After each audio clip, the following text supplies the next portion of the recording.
Alô, meus amigos, boa tarde. Alô, galera aí, Facebook. Uma live rápida aqui, tá ok? Com o título aí, Combatendo os Mercenários. Ok, galera? Combatendo os Mercenários. Qual é o intuito dessa live? É mostrar, dentro de um contexto bíblico, né, que a Bíblia instrui as pessoas a respeito desses mercenários, né? Os vendilhões aí da fé, entendeu? Os que usam, né, do verbo para ganhar verba, né, arrecadar verbas, né? E o que acontece? Muitas das vezes, quando nós tecemos algum tipo de crítica a uma determinada, digamos assim, uma denominação, ou a um líder, né, ou a prática, né, herética, digamos assim, de uma determinada denominação, ou como muitos costumam dizer, de uma determinada religião, ok? Sempre vem algumas pessoas argumentando, né, a respeito, né, de tais situações. Por exemplo, né, nós tivemos aí um post que nós colocamos aqui e algumas pessoas acabaram falando, ah, mas eles fazem tal obra social, fazem isso, fazem aquilo, né? Ou seja, outros também vêm, dizem, falam assim, olha, fulano é ungido, né? Ainda falei para essa pessoa ainda, né, que não queria entrar no mérito, né, do termo ungido, né? Uma vez que o termo ungido vem, né, de machar, né, ou seja, receber óleo, e ao mesmo tempo, né, faz uma alusão ao Messias, ou Machia, né? E dentre, principalmente do Antigo Testamento, nós temos alguns Messias, ou alguns ungidos, né? Alguns profetas, sacerdotes e reis, né, que desempenharam esse papel de ungido, né? E quando a Bíblia, aponta para essa questão do ungido, né, está falando dessas pessoas que têm características messiânicas, ok? Então por isso havia uma questão de não toqueis no meu ungido, ok, gente? Mas todos dentro do contexto hoje pode-se dizer que são ungidos, né? Ungidos, né, de uma forma terminológica, pelo Espírito Santo, ok? Então, nesta feita não existe distinção, né, de ungido, quem é mais ungido, quem é menos ungido. Todos estão nivelados mediante essa unção, né, que dentro daquilo que muitos interpretam, né, está no cumprimento das profecias ali de Joel capítulo 2, a partir do verso 28, né, fazendo alusão também ao Atos capítulo 2. Ok, gente? E o que nós temos? Quando muitas das vezes nós questionamos, abordamos e de uma forma explícita as aberrações que essas pessoas ou determinadas denominações acabam praticando, é o intuito justamente de mostrar que, primeira coisa, é que estão fora, né, do prumo ou do cano, digamos assim, bíblico, né? Por quê? Muita gente quer dizer assim, ah, mas é bíblico isso, é bíblico aquilo, né? O problema é que nem tudo que se diz bíblico, né, ele pode ser usado, né, como cano ou como régua, ok, gente? E aí nós temos várias situações, né, que poderemos destacar. Mas o que eu quero dizer aqui é que todos esses que usam a Bíblia, né? Eles usam ela de forma, né, bem subjetiva, né, e com uma finalidade exclusiva, né? É saquear, né, o bolso do indivíduo. Essa é a verdadeira realidade hoje, né? Pouquíssimos são os líderes que, né, usam a Bíblia, né, de forma que ela tá certo? E mediante aquilo que ela traz como ensino, e aplica isso na vida da igreja e na vida pessoal. Ok? Principalmente quando diz respeito a essas questão aí de fundo monetário. Ok? E é muito interessante você fazer distinção de uma denominação que ela é exclusivamente bíblica, né? São mediante os seus ensinos bíblicos, ok? Se estão pautados na Bíblia. E aí alguém chegou até o ponto de dizer, mas tem pessoas lá que tiveram encontro com Cristo, que tiveram encontro com Deus, que tiveram as suas vidas transformadas, né? Essa é uma grande questão, né? A Bíblia vai mostrar que certa feita Jesus disse que ele tinha ovelhas que não era daquele aprisco, mas que existia outros apriscos. Ou seja, quando ele fala nessa questão daquele aprisco, ele está apontando para o povo de Israel. Né? Posteriormente, ele está dizendo que existem outros apriscos, ou seja, de povos espalhados, né? Ou os hebreus espalhados, né, por todo o mundo, né? E é nesse sentido que ele está falando de ovelhas espalhadas em outros apriscos, ok? Né? Mas aí vem aquela questão da cristianização, né, que denomina esses lugares como aprisco, né, de um palavreado mais chulo, digamos assim, curral. Né? Por isso, muitas das vezes, né, até ironicamente, algumas pessoas, eu costumo às vezes também usar esse termo gado, né, ou rebanho, né, porque aponta para esse elemento ou ovelha, né, dentro daquilo que o próprio Antigo Testamento mostra, pessoas comparadas com animais sendo conduzidas, né, de uma forma pastoreada. Ok, gente? E aí, nós temos um grande problema hoje, né, que existe ramificações do cristianismo, né, para todo lado e para todo gosto, ok? E esse é o grande problema, porque foi se criando, né, igrejas, né, ao molde do cliente, ok? Ao molde do cliente. Quero dar uma boa tarde aí, um shalom, né, para Denilson aí, nosso companheiro aí de seminário aí lá no IB. Tá bom, ô Denilson?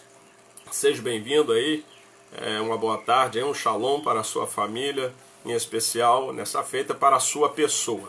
Né? Mas o que nós vemos? Nós vemos hoje que foi se criando, né, igrejas de N nomes, de acordo com a clientela, ou com o freguês, digamos assim.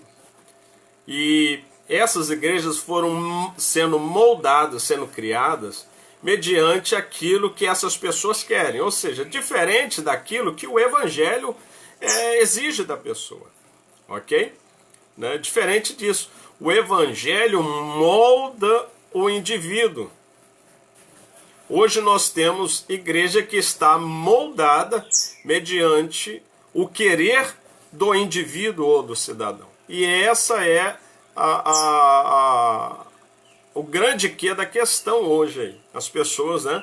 Não está bem aqui nessa igreja, eu vou para lá porque lá eu me sinto à vontade, lá na outra que eu estava não podia isso, aqui pode, que é isso. E as pessoas não estão preocupadas se estão agradando a Deus, não estão preocupadas se estão dentro do molde de Cristo ou mediante aquilo que Ele ensinou, né, que Ele passou para essas pessoas.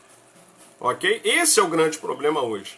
né? E por haver essa diversidade de igrejas ou de denominações, é que nós hoje temos, né, uma enxurrada de ensinamentos heréticos, de ensinamentos, né, que não tem nada de evangelho, que não tem nada de Bíblia. E aí às vezes aparece, quando a gente começa a expor essas mazelas, essas heresias, digamos assim, isso sim é heresia, né, dessas denominações, aí sempre aparece alguém querendo defender A ou B ou C. Tudo bem, né? Agora, o que nós precisamos entender e fazer é o que a Bíblia nos mostra. A Bíblia diz que nos últimos tempos, né, estariam fazendo das pessoas comércio. O apóstolo Pedro diz isso lá na sua segunda epístola, né? Também o apóstolo Paulo, né, vai ensinar as pessoas a combater essas heresias, né?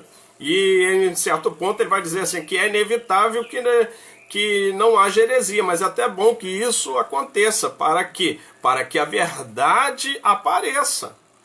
Quero dar uma boa tarde ao Espartacus, né? E o que acontece, gente? Hoje nós temos aí esses falastrões, né, da mídia, né, da televisão aí, né, que com os seus engodos, né, com seus enganos, com as suas falácias, né, enganam a muitos, né? E também essas pessoas são enganadas porque elas querem ser enganadas. Por quê? A Bíblia também vai dizer, vai mostrar que nos últimos tempos essas pessoas estariam, né, trazendo mestres que viessem a ensinar ou a falar ou a pregar, melhor dizendo, para você melhor entender, aquilo que eles querem ouvir, não aquilo que eles precisam ouvir. Essa é a grande diferença, ok? E aí hoje tem aí M's igrejas, né, que vai pregar aquilo que o freguês quer ouvir. Ou seja, né, hoje nós temos aí, né, igrejas que servem o verdadeiro fast food, né? Você chega lá, você escolhe o que você quer comer. Né? Beleza, Spartacus. Seja bem-vindo aí. Então, as pessoas hoje vão escolher uma igreja como um restaurante ou como um supermercado e vai lá, eu vou aqui porque aqui eu vou encontrar isso. Vou encontrar uma massagem, uma palavra que massageie o meu ego, né, que faça chorar, que me faça transbordar, que eu sinta ali, né, algo bom. E às vezes a pessoa tá vazia de tudo, né? Hoje nós temos igrejas que estão cheias de pessoas, mas vazias de Deus, né? Infelizmente, né, isso é na maioria delas, ok? É na maioria delas. Hoje se julga as pessoas, né, dizendo se é homem de Deus ou mulher de Deus, por aquilo que ele, muitas das vezes, ele prega e que revela para as pessoas. Não pelo modus operandi que essa pessoa tem, pelo modo de vida que essa pessoa vive, como que essa pessoa ela se comporta mediante a sociedade, como essa pessoa, né, se comporta mediante os seus familiares, ok? Né? Ou seja, a cristomania que nas últimas décadas aí, né, veio se propagando, principalmente entre muitos artistas, isso foi contaminando de uma forma negativa, né, o conceito eclésia, né, o conceito eclésia, o conceito igreja, né? E quando nós falamos igreja, aqui não estou falando propriamente de templo, mas estou falando, né, do propósito para qual esse termo ele foi usado e foi criado, né? É bem interessante nós voltarmos lá em Mateus capítulo 16, que nós vamos ver Jesus, após ali perguntar aos seus discípulos, né, se os discípulos faziam uma pesquisa popular sobre a pessoa dele, né? E ele vira e pergunta assim, ó, quem dizeis a turba ou a multidão ou as pessoas que eu sou? Digamos que Jesus dispensou os seus discípulos, eu estou conjecturando isso aqui, né, sem de uma forma leviana, mudar o contexto do texto, né? Mas digamos assim, que Jesus pediu aos discípulos para sondar entre as pessoas, entre os populares, quem era ele, né? Fazendo um ibope, uma pesquisa de ibope. E retornaram, cada um compareceu, dizendo, falou, olha, uns dizem que o Senhor é Elias, outros dizem que o Senhor é Jeremias, outros dizem que o Senhor é até mesmo algum dos profetas, né? E ali foi, né, cada um dando o seu parecer. Quando chegou na hora exata de ele perguntar para aqueles que estavam há quase 3 anos aproximadamente andando com ele, depois de ele ouvir os relatos da pesquisa popular, ele vira para os seus seguidores e fala assim, mas vós, quem dizeis que eu sou? E aqui um dos grandes problemas hoje é que leva as pessoas a serem enganadas por esses pseudos pastores, pseudos mestres, pseudos apóstolos, pseudos bispos, né? Pseudos profetas, né?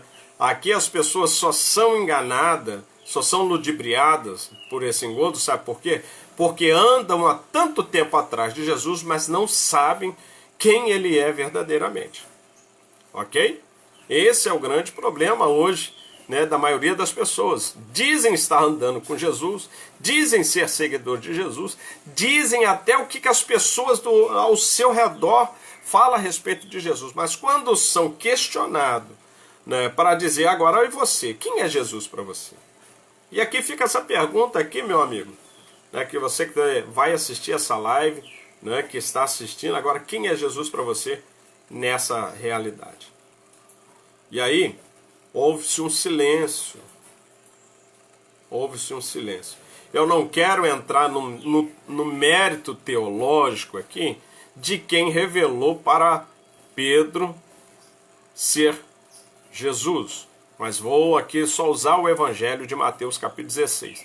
Eu poderia fazer, né, uma equiparação de textos paralelos. E aí eu iria mostrar, né, que mesmo Mateus sendo um material um pouco mais antigo que João, né, uma vez que João, o contexto, né, da biografia de Jesus, ele é muito mais teológico, né, do que histórico propriamente dito, né, mas lá no Evangelho de João nós vemos que foi o irmão de Pedro que mostrou para ele, né, junto com o irmão de João, né, que Jesus era o Cristo, porque eles, sendo os discípulos de João Batista, né, João apontou para ele, falou, esse aí é o Cristo, segue ele, né? E eles chegam ao ponto de dizer que havia encontrado, e aí você tem que fazer a comparação de texto paralelo, ou Espartacus.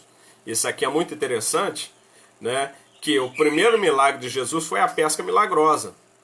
E quando você faz a análise de João com todos os outros os textos que falam da pesca milagrosa, é a partir dali que João, que Pedro tem convicção que ele é o Cristo.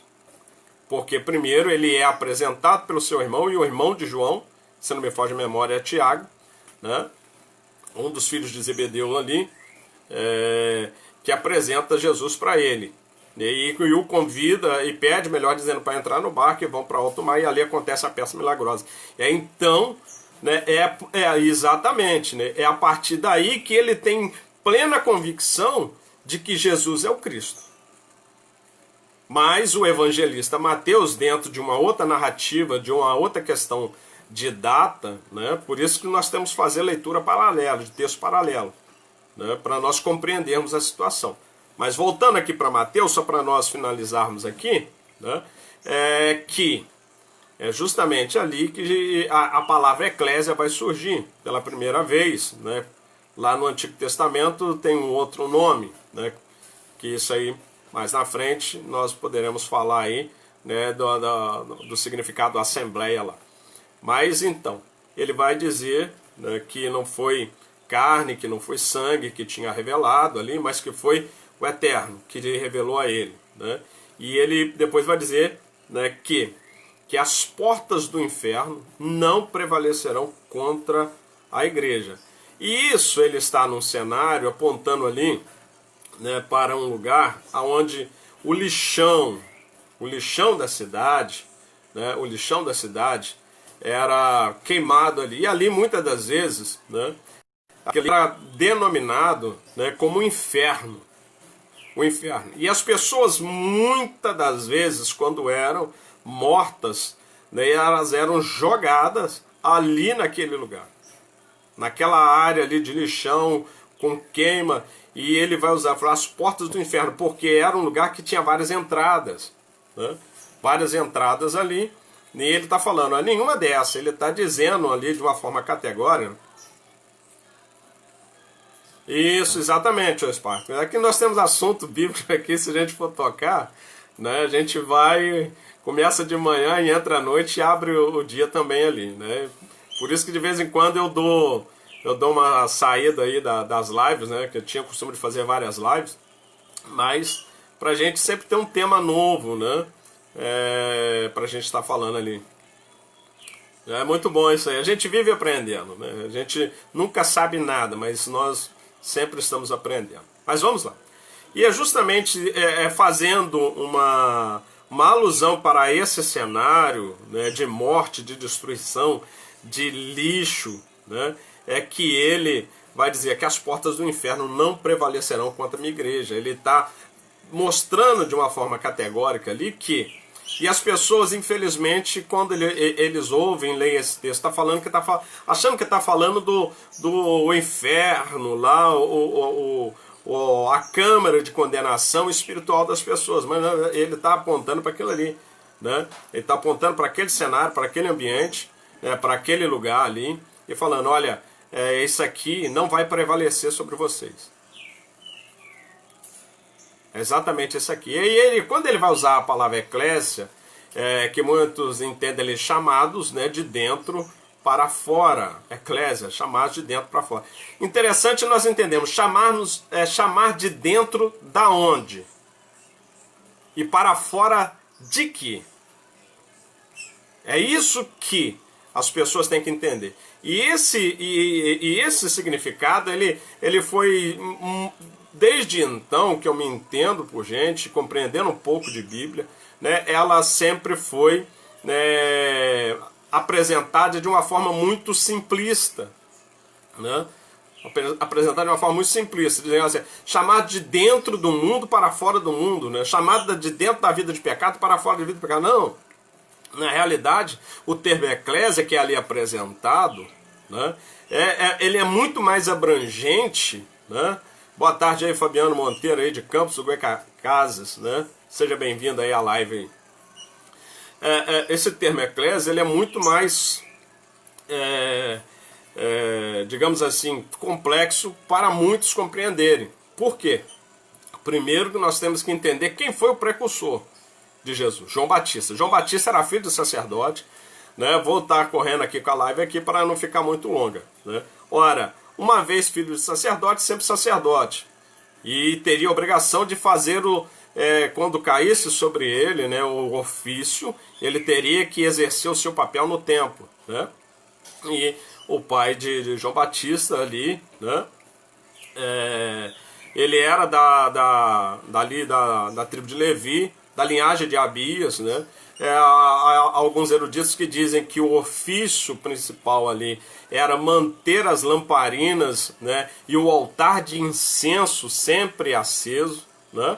Ou seja, é o local mais próximo que ele chegava do Santíssimo ou do Santo dos Santos, né, era ali o altar do incenso. Né, como muitos podem dizer aí, né, conjecturando as orações e tudo mais. Mas ele era responsável por manter as lâmpadas, né, do templo acesa e o altar de incenso ali sempre fumegando. Né? E aí o que acontece? Esse termo eclésia, chamado de dentro, não, de dentro, primeira coisa que nós temos que entender, que João, precursor de Jesus, ele vai romper com o sistema de ofício do templo. Ok? Primeira coisa que nós temos que entender é que quem antecede Jesus e prepara o caminho para Jesus chegar é aquele que rompeu com o ofício do templo. Agora, não é mais obrigação da tribo de Abias, da linhagem de Abias, né? Consequentemente, seria João Batista fazer o ofício ali do templo, manter as lâmpadas acesas, né, e o altar de incenso que representa ali as orações dos santos, né? Mas manter essas vidas acesas, né, do lado de fora do sistema templário. É do lado de fora que é mais importante você ser luz. E por isso que Jesus ele vai dizer que não se pode esconder um candeeiro debaixo da cama. Entendeu? É isso que nós temos que entender aí, né? Quando aponta para a palavra eclésia, né? A assembleia agora não vai ser mais aquela assembleia de rito, não vai ser mais aquela assembleia de sacrifícios, de sangue mais, né? As vidas agora elas têm que ser lâmpadas aqui fora. Por isso o salmista vai dizer que lâmpada para os meus pés é a tua palavra e luz para o meu caminho, né? Ou seja, ninguém vai falar aquela questão ali só dentro da sua casa, mas você precisa, né, através da palavra ali, com a palavra, andar na luz e estar na luz. Ou seja, voltando aqui para vocês entenderem, João Batista ele vai romper com o serviço do templo. Ele vai agora exercer o seu ofício, o seu chamado no deserto, do lado de fora, não tem mais tempo. E aí é aqui que entra uma das causas das perseguições contra João Batista, né? É aqui que acontece uma das grandes causas da perseguição contra João Batista. Sabe por quê? Porque João Batista ele esvazia o templo. Vocês podem ler o texto ali que toda a Judéia e cidade circunvizinha ia ter com João junto ali ao Rio Jordão e era batizado por ele ali. Se as pessoas ouviam a mensagem e se arrependiam. Aí entra aqui uma outra grande questão que precisa ser observada. No templo, a única coisa que existia no templo era rito. Era ritual. Mas não tinha graça, não tinha mais temor. No templo, o que tinha era comércio. Por isso Jesus, certa feita, entrou no templo, né, e ele viu que tinham transformado a casa do Pai em uma casa de comércio. E ele então constrói um chicote, uma zorrague, e ele começa a derrubar ali as mesas, derrubar ali os cambistas, aqueles que trocavam as moedas de países, né, vizinhos, por moedas ali local, para que as pessoas pudessem então comercializar, comprar tudo o que quisesse dentro do templo. Ou seja, vamos entender novamente aqui para você ver que João ele esvazia o sistema templário. Todas as pessoas agora deixam de ir no templo, deixam de levar as suas ofertas para o templo, deixam de fazer comércio no templo para ouvir uma mensagem diferente, porque lá no templo já não tinha mais o impacto da palavra, mas não era tão aplicada. As pessoas já não tinham mais temor. E quando eles começam a ouvir João Batista, a voz que clama no deserto, eles caíam em temor e tremor e se arrependiam e ali pediam um batismo de arrependimento. Esse aqui foi o primeiro grande impacto no sistema templário. Que eu garanto que ninguém ouviu isso, algum pregador falar isso aí ou ensinar isso aí nas igrejas. O primeiro grande impacto causado no sistema templário foi João Batista. Ok? Ele faz isso aí, por isso foi uma das causas. Muita gente acha porque ele foi pregar quanto ao adultério de Herodes, aquela coisa, mas não, é porque ele tocou na ferida. Ele foi lá no sistema e tocou no sistema. Quer ver você ser perseguido? É você tocar no sistema. É você falar mal do sistema. Você é apedrejado, você é perseguido, você é tido como herege, você é tido como qualquer outra coisa, menos servo de Deus. E foi isso que caiu sobre a cabeça de João Batista. Por isso, né, o preço foi alto que esse profeta pagou, né? Tocar no sistema é complicado, meus queridos. Falar do sistema é complicadíssimo, mas nós não podemos ser covardes. Nós não podemos ser omissos com aquilo que a verdade nos apresenta. Então, a palavra eclésia, o seu primeiro significado dele aí é sair fora do sistema. Sair fora do sistema que perdurava por tanto tempo, por tantos anos, desde Israel no deserto, no tabernáculo, passando pela construção do templo, do segundo templo, então, e ali começa a história do templo, né? É desse jeito, né? São dois. São dois a espada. Ok? Então, a história do templo ela começa a perder ali a sua eficácia, né? A sua utilidade, que até hoje, né? Os judeus eles não conseguem.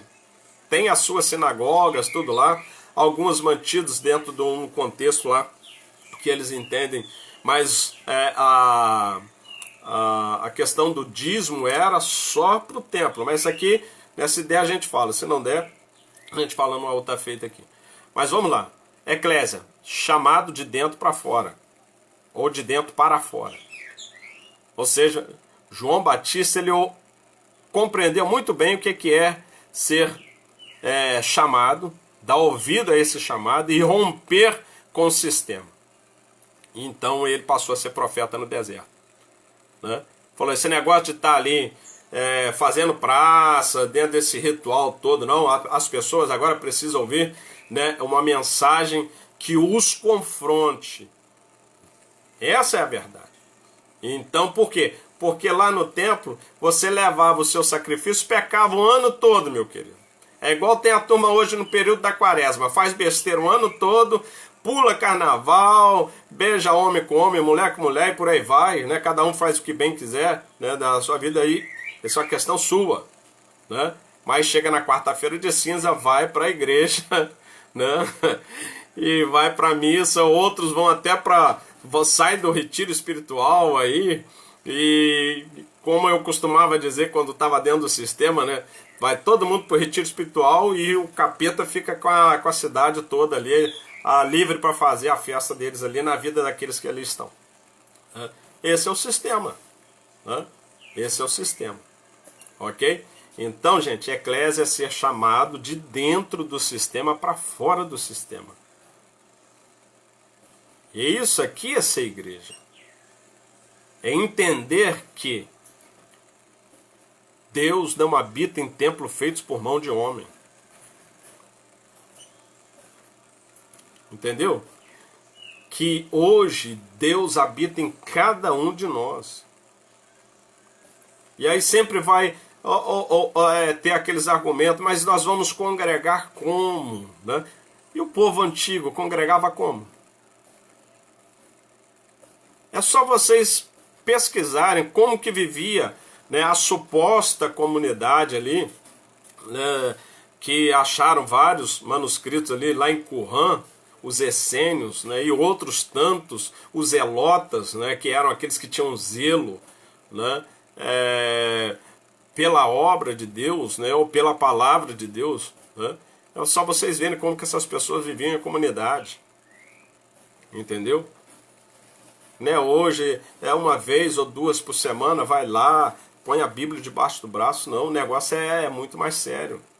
Tem religião aí, gente, que leva a coisa divina com muito mais seriedade do que muito cristão. Mas vamos aqui para a gente começar a finalizar aqui essa live aqui. Ou seja, eclésia, repito mais uma vez, é ser chamado de dentro do sistema para fora. E aí a gente tem que concordar com a carta aos Hebreus, né, que lá vai dizer que sangue de touro, sangue de bode, tudo isso acabou. O sacrifício de Cristo foi feito uma única vez e suficientemente, né, para remir o pecado de toda a humanidade. Para que todo aquele que crê nele, que aceite ele, como diz assim, mas na verdade é ele que nos aceitou, né?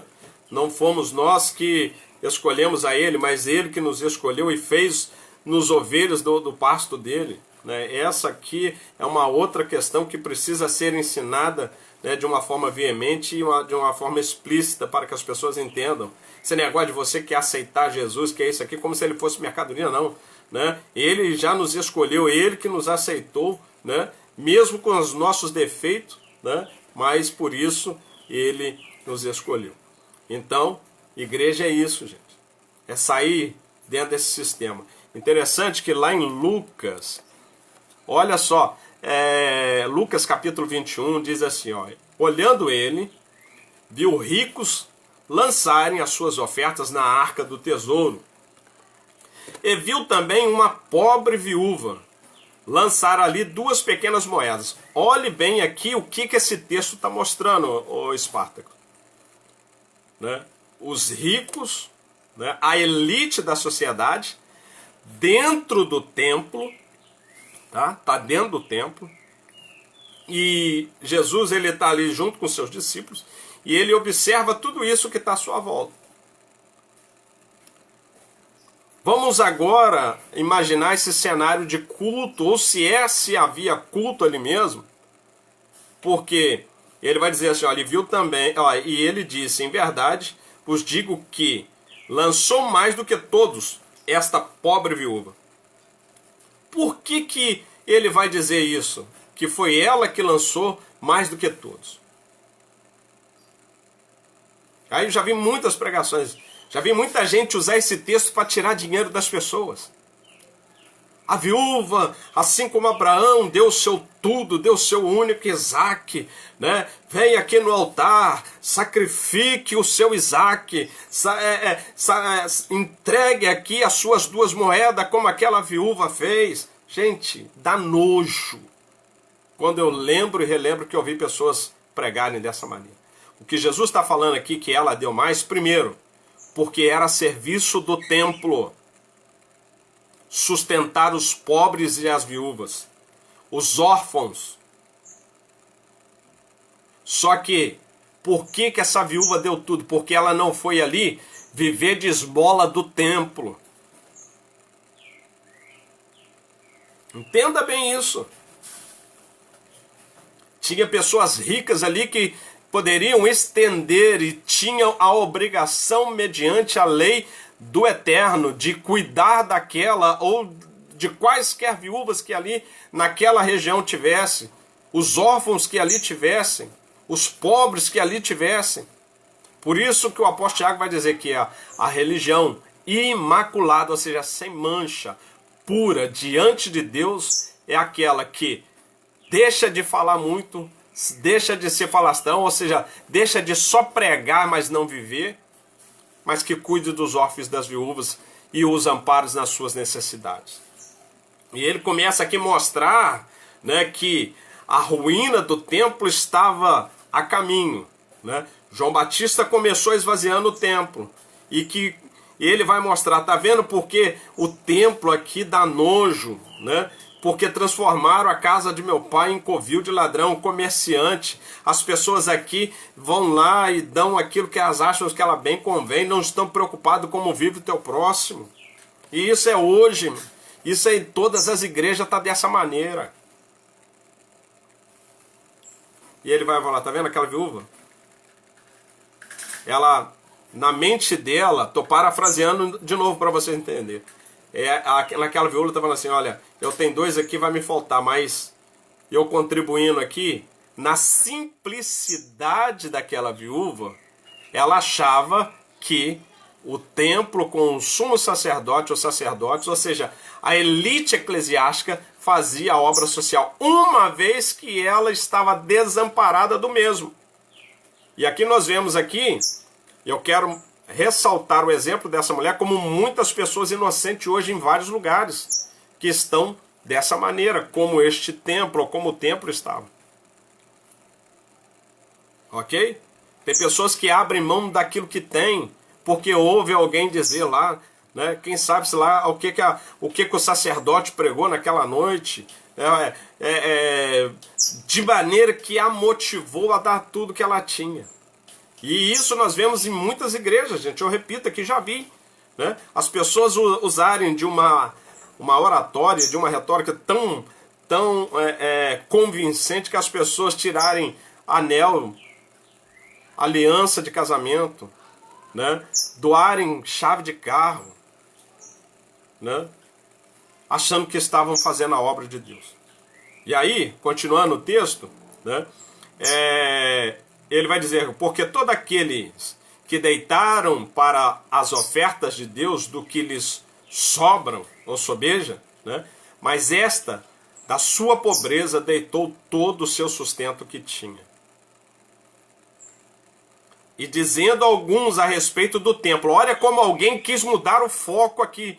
Como muitas das vezes nós vemos aqui pessoas, quando a gente toca na ferida, Esparta, falando assim, olha, o propósito do dízimo que a igreja recolhe é fazer, né, ação social, é cuidar dos seus primeiramente, né, como diz Paulo aos Gálatas lá, né, cuidar primeiro dos da fé, né, mas sem negligenciar os outros necessitados, né? E aí, quando a gente mostra isso, que o cunho do dízimo, o propósito do dízimo bíblico sempre foi cuidar dessas pessoas que estão desamparadas na sociedade, das viúvas, dos órfãos, né, dos pobres, hoje morador de rua, que tudo isso, alguém chega e vai falar, não, o dinheiro arrecadado do dízimo é para pagar o aluguel do templo, é para pagar o banco que comprou, é para botar ar-condicionado, é para pagar 10, 20, 30 salário mínimo pro pastor presidente, que é só ele que ganha, mas o resto dos obreiros, né, faz tudo pelo amor à obra. Hipocrisia, demagogia. E aí, quando Jesus está mostrando, está dando uma lição de moral para aqueles que estavam ouvindo, alguém chega, vem e olha aqui, ó, lá no verso 5 de Lucas capítulo 21, e dizendo a alguns a respeito do templo, que estava ornado de formosura ou de pedras formosas e de dádivas, disse, né? Olha só, alguém chega, não, olha aqui, disse, ô mestre, deixa eu até fazer uma graça aqui, ô mestre, deixa de olhar isso, olha como é que o templo tá bonito, olha como é que foi muito bom ter colocado aqui, olha, ar-condicionado, banco acolchoado, né? Um retroprojetor para botar aqui o louvor na hora da adoração, uma bateria aqui com som acústico, né? com ambiente acústico, microfones de melhor qualidade, né? Os holofotes aqui coloridos para na hora das peças, na hora da dança, compramos tudo isso. Gente, foi exatamente o que a igreja faz hoje, que alguns que estavam com ele fez. Muda o foco, Jesus. O negócio não é pobreza, o negócio nosso não é viúva, é o templo. Oh, dá vontade de bater nesses canalhas, nessas pessoas. Aí Jesus, para fechar com essa história de templo, né? E no versículo 6 ele diz, ó, quanto a estas coisas que vedes, dias virão em que não se deixará pedra sobre pedra que não seja derrubada. Ele está falando, olha, deixa eu falar um negócio para vocês. Que bom, Esparta. O Esparta dizendo, eu abri os olhos desde o dia que em reunião fomos chamados de ladrões da casa de Deus. O negócio é muito sério, né? O negócio aí é muito sério. Mas, voltando aqui para a gente finalizar, Jesus vai dizer assim, olha, vocês estão mostrando o templo aqui, né? Mas vai chegar um tempo que a beleza do templo vai perder a sua eficácia. Vocês estão mostrando aqui o adorno do templo, vai chegar um tempo que isso aqui vai virar cinza. Que Jesus está antevendo para que os seus ouvintes, os seus seguidores entendessem é o seguinte, ó, pera lá, templo não será mais necessário. Só que as pessoas são difíceis de entender a mensagem do Mestre. São difíceis de entender o que Jesus estava ensinando. Ele chega e fala, ó, vai chegar um tempo em que tudo será derribado. E aí, aquele que chamou a atenção para Jesus, olha, pare de olhar para a viúva lá, pare de ensinar, né? Pare de dar ênfase na viúva e olha aqui para o templo. Ficou apavorado com aquilo que Jesus falou sobre o templo. Ele falou, mas quando vai acontecer isso? E perguntaram-lhe dizendo, mestre, quando serão, pois, essas coisas? Que sinais haverá quando isto estiver para acontecer? Então ele disse, vede, não vos engane, porque virão muitos em meu nome dizendo, sou eu. Sou eu quem? E aqui que eu quero pegar aqui uma chave, né?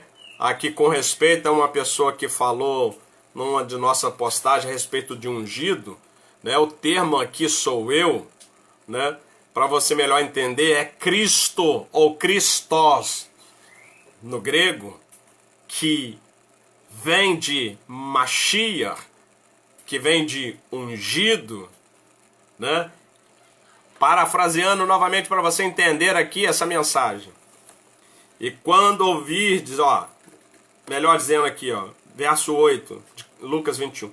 Então disse ele, vedes, não vos enganem, porque virão muitos em meu nome dizendo ser ungido. E o tempo está próximo. Não vades, portanto, após ele. Jesus está falando assim, não siga esses que dizem que foram ungidos por Deus. É isso para vocês entenderem, tá? Só para vocês entenderem, a casa caiu. E quando ouvirdes de guerra, ele está falando aqui sedições, não vos assusteis, porque é necessário que isso aconteça primeiro, mas o fim não será logo. Então eles disseram, levantar-se-á nação contra nação, reino contra reino, né, e haverá vários lugares, grandes terremotos. Ele está falando de acontecimentos aqui que fazem com que as pessoas identifiquem aqui os falsos ungidos. E as pessoas acham que o termo é Cristo, não. São falsos ungidos. Pessoas que advogam para si, né, essa autoridade que dizem ter vindo do eterno, dizem que Jesus deu. É isso. E ele fala, olha, isso vai acabar. E no ano 70 isso acabou, gente. Acabou agora. O negócio é reunião na sua casa, no deserto, nas catatumbas. Não importa onde você, 2 ou 3 reunidos no meu nome. Foi o que ele disse. É interessante isso. E para terminar, lá em João 10:10, ele disse, o ladrão não vem senão a roubar, matar e destruir. Eu vim para que tenham vida e a tenham com abundância. É o versículo e o capítulo mais usado aí, né, por muitos ali. E aí eles atribuem isso aqui para Satanás, que não tem nada a ver com Satanás. Ele está falando de mercenário, ele está falando de pilantra, está falando de pregador, está falando de pastor, está falando daqueles que cobram uma fortuna, está falando daquele que desvia o propósito do dízimo arrecadado. Né? Ele está falando, são desses pilantras aqui que ludibriam as pessoas, que enganam as pessoas, que ensinam heresia para as pessoas para tirar proveito delas. Esse é o ladrão, que ele vem, rouba, mata e destrói. Exatamente, né? Exatamente. Aí, só para as pessoas entenderem que essas pessoas estão debaixo de maldição, eu vou dar alguns textos bíblicos aqui para finalizar.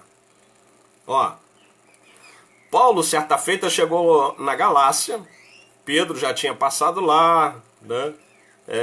Paulo já tinha evangelizado, Pedro depois passou, aquela briga ali de graça e lei, né? Graça e lei, circuncisão e incircuncisão, isso sempre foi conflitante dentro do contexto, né, do cristianismo primitivo, né, até chegar num ponto lá o que era, né, lá no Concílio de Jerusalém. Mas aí Paulo ele chega na Galácia, né, e ele vai falar a todos os irmãos que estão comigo, as igrejas da Galácia, graça e paz da parte de Deus Pai, do nosso Senhor Jesus Cristo, ao qual se deu a si mesmo por nossos pecados para nos livrar do presente século mau. E isso aqui, se a gente for usar essa terminologia, era para salvar daquele século lá, né? É um outro texto aqui, mas vamos lá.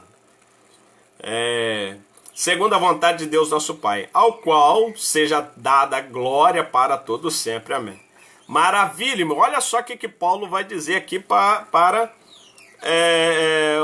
os crentes da Galácia. Maravilho-me de que tão depressa passasseis daquele que vos chamou a graça de Cristo para outro evangelho. Ele chega ao ponto de dizer, olha, cara lá, eu vim aqui, ensinei para vocês, falei, e aí é só vir outro, ensina outro negócio e vocês fazem isso. Que evangelho é esse? Não é o evangelho de Cristo, né? Eu não sou fã de Paulo, né? Tem aqui M situações com Paulo, questão doutrinária e tudo mais, mas isso aí para uma outra feita. Mas vou usar aqui o que ele fala. Ele está falando aqui, olha, vocês são vulneráveis demais. Qualquer vento de doutrina, digamos assim, nós poderíamos aplicar esse versículo aqui. Qualquer vento de doutrina agora vocês vão. E ele falou assim, olha, maravilha, que foi depressa, foi rápido.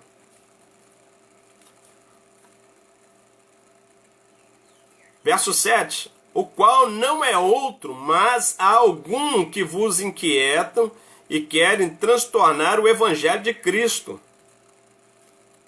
Ele falou, ó, não existe outro evangelho. Pera lá, se alguém chegar aqui e falar que você tem que sacrificar toda a sua renda, semear, ou palavrazinha terrível essa que alguns pilantras aí tem, semear, só semeia na horta dele. Na sua aqui, meu filho, tá só sequidão. Hã? E aí as pessoas chegam e falam assim, ó, quem vos ensinou isso, negócio de semear?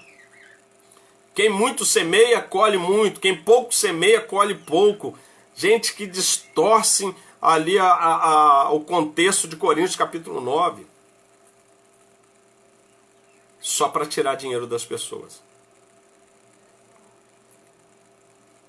Fogueira Santa de Israel, livro dos dizimistas, e por aí vai, gente. Saber que um dia eu ensinei certas coisas, dá vergonha, dá repulsa dentro de mim. É sério. Que evangelho é esse?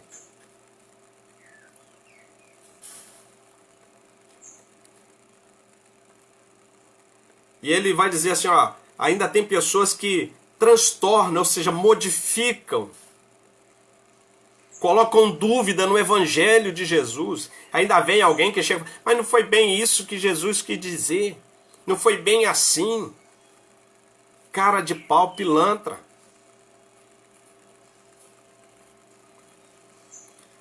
Aí ele vai dar aqui o checkmate, fala assim, olha, mas ainda que nós mesmos, ele está falando nós aqui, quando ele chega a nós, ele está falando dele e chamando a atenção que depois ele vai virar para Pedro e falar assim, rapaz, sendo tu judeu, você não vive como judeu.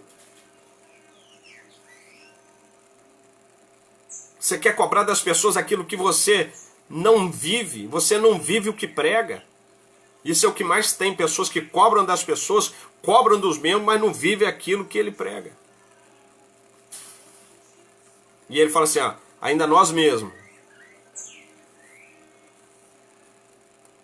ou até mesmo um anjo do céu vos anuncie outro evangelho, ou seja, outra notícia nova, além do que já vos tenho anunciado, seja anátema, seja maldição. Paulo está dizendo aqui que se alguém ensinar um outro evangelho, além daquilo que Jesus ensinou, do que os discípulos ensinaram, é um evangelho maldito. E as pessoas estão aí nessas igrejas fazendo os desafios, fazendo as campanhas, seguindo ensinamentos maldição. Quer ver se é verdade? Está lá o sacerdote lá, Esparta.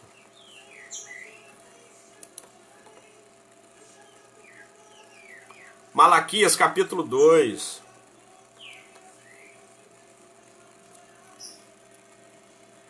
Peso da palavra do Senhor que contra Israel por meio do seu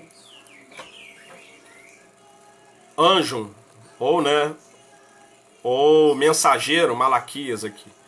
Eu vos tenho amado, diz o Senhor, mas vós dizeis, em que nos tem amado? Não era Esaú irmão de Jacó, diz o Senhor, todavia amei a Jacó, odiei Esaú, e fiz dos seus montes uma desolação e dei a sua herança aos chacais do deserto. Ainda que Edom diga, empobrecidos estamos, porém tornaremos a edificar os lugares desolados, assim diz o Senhor dos Exércitos. Eles edificarão e eu os destruirei, e lhes chamarão termo de impiedade, e povo contra quem o Senhor está irado para sempre. Ele está fazendo aqui distinção entre Esaú, tá? E e Jacó. Ele está fazendo aqui essa distinção aqui. Aquele que tem a promessa, que está debaixo da promessa, e aquele que foi destituído da promessa.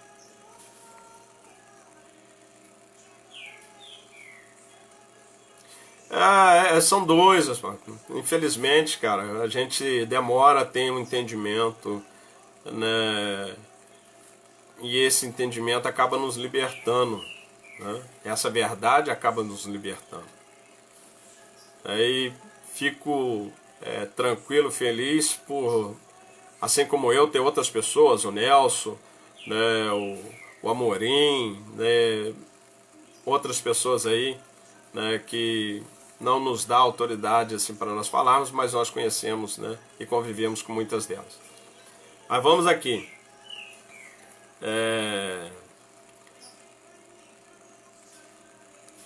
Verso 5 de Malaquias capítulo 1. E os vossos olhos verão e direis, Senhor, seja engrandecido além dos termos de Israel. Aí está falando, o filho honra o pai e o servo o seu senhor. Eu sou o pai, onde está a minha honra? Aí ele começa a perguntar aqui aos sacerdotes e ao povo, aonde está? E ele vem exortando, né, o sacerdote, o sumo sacerdote aqui. Quando chega no capítulo 2 de Malaquias, ele vai dizer assim, olha, deixa eu achar aqui, verso 1 de capítulo 2 de Malaquias. Agora, ó sacerdotes, este mandamento é para vós. Ele aponta direto.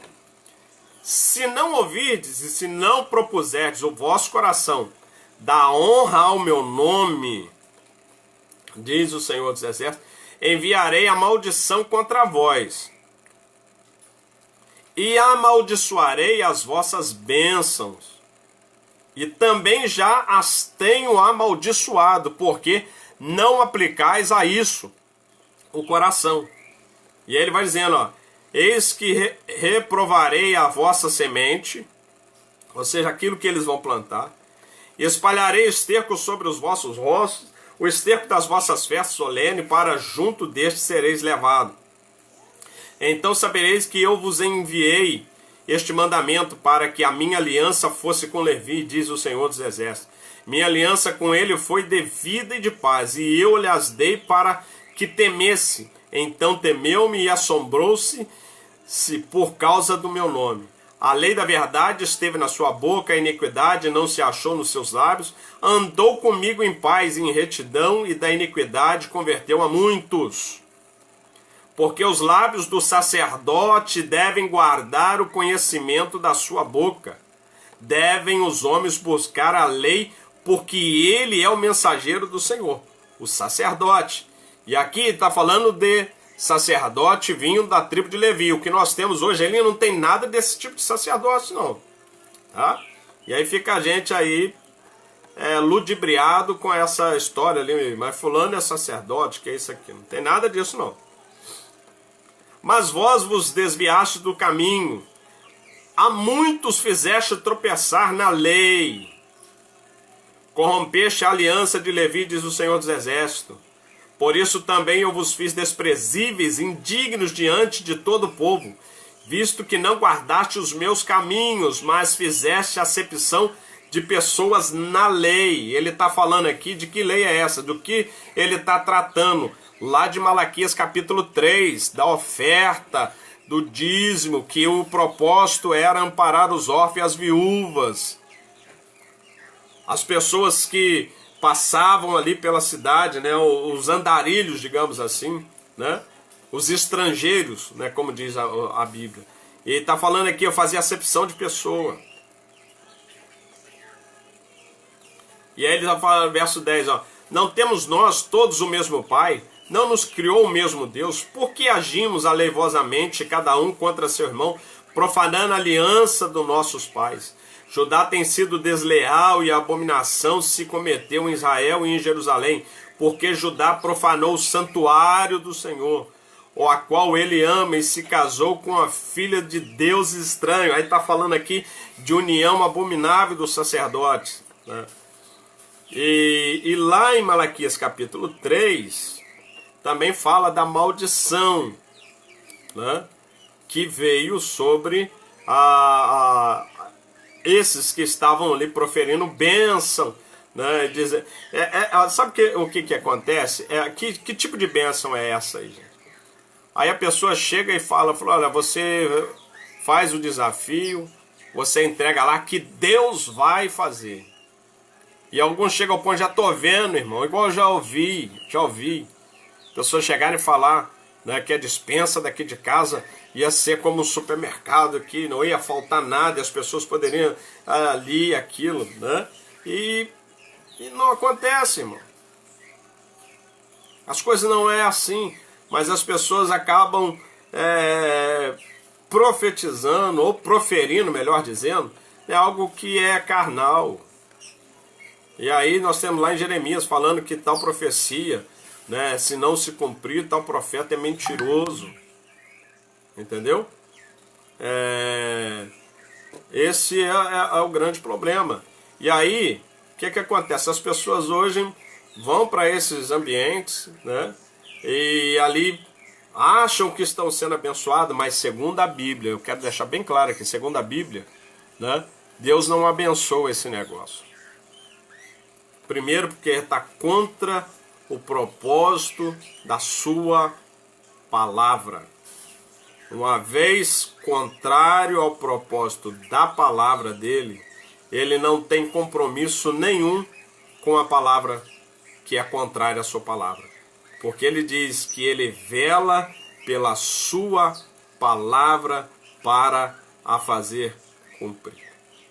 Ou seja, esses falastrões, esses picareta, né, desses números de denominações que tem aí, né, de ponto comercial, porque precisa de um CNPJ, CNPJ é um ponto comercial, né, que foram criados ali segundo ao prazer do freguês e do cliente.